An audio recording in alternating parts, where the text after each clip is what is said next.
खरं म्हणजे आपल्या लष्कराने पहलगामच्या आपल्या लाडक्या बहिणींचं सिंदूर पुसण्याचं पाप केलं पहलगाममध्ये पाकिस्तानी आतंकवाद्यांनी, आणि याचा संपूर्ण जगभराने निषेध केला.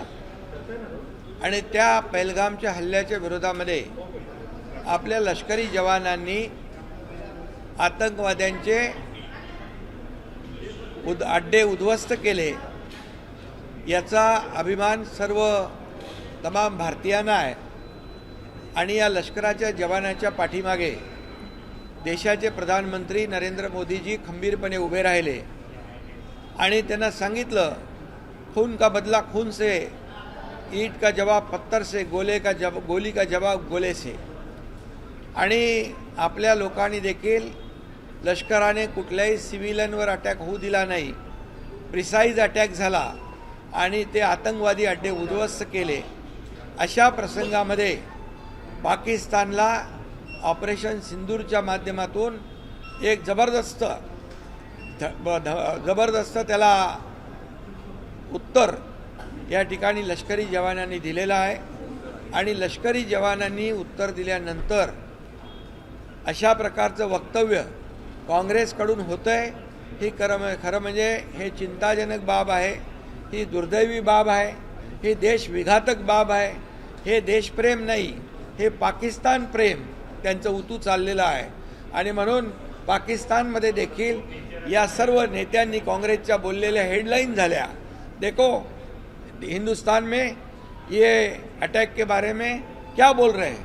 आणि म्हणून पाकिस्तानी बोलणाऱ्यांना हिंदुस्तानची जनता माफ करणार नाही, बिलकुल त्यांना सोडणार नाही, त्यांची जागा त्यांना दाखवणार. आणि म्हणून काँग्रेसचे जे कोणी नेते आहेत ते देखील यापूर्वी देखील राहुल गांधी यांनी देखील या पहलगामच्या हल्ल्याच्या विरोधामध्ये ते आपल्या लष्कराच्या जवानांनी केलेला अटॅक त्याचा हिशोब विचारता, किती ड्रोन पडले, किती विमानं गेली, किती तास युद्ध थांबलं. अरे त्यांच्या पाठीशी उभं राहायला पाहिजे होतं. काँग्रेसच्या जमान्यामध्ये कधी असं झालं नाही.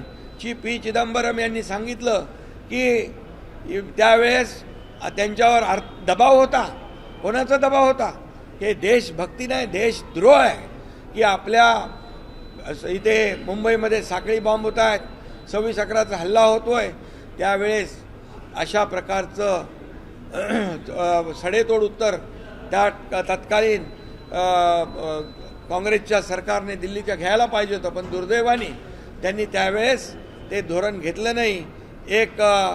त्यावेळेस देखील मतांचं राजकारण केलं. आणि म्हणून मी त्यांचा निषेध करतो, जाहीर निषेध करतो. आणि लष्कराला खऱ्या अर्थाने सल्यूट केला पाहिजे की पहलगामच्या लाडक्या बहिणींचा जो कुंकू पुसण्याचं पाप केलं त्यांना जशाच तसं उत्तर त्यांनी दिलं लष्कराने. आणि प्रधानमंत्री महोदय नरेंद्र मोदीजी यांचंही अभिनंदन करतो. त्यांनी म्हटलं की या ठिकाणी खून और पाणी एक साथ नहीं बहेगा. याला म्हणतात देशभक्ती, याला म्हणतात राष्ट्रभक्ती. आणि काँग्रेसने अशा प्रकारचं वक्तव्य केलं तर त्यांची कबर या देशातली जनता खोदल्याशिवाय राहणार नाही. कांग्रेस के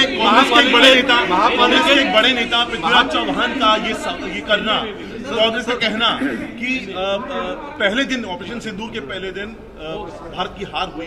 ये भारत की हार बोलने वाले ये पाकिस्तान की जीत चाहते हैं क्या? पाकिस्तान की बोली बोलते हैं, भारत के खिलाफ बात करते हैं. ये काय के भारतीय है, ये काय की देशभक्ति है, ये काय की राष्ट्रभक्ति है? ये तो देशद्रोह है, ये देश से गद्दारी है, देश से बेईमानी है. और इसलिए ऐसे वक्तव्य करने वालों का मैं जाहिर निषेध करता हूँ. इसके साथ ही कांग्रेस के राहुल गांधी अनेकों बार जब ऑपरेशन सिंदूर हुआ उसका हिसाब पूछते हैं, कितने ड्रोन गए, कितने विमान गए, कितना नुकसान हुआ.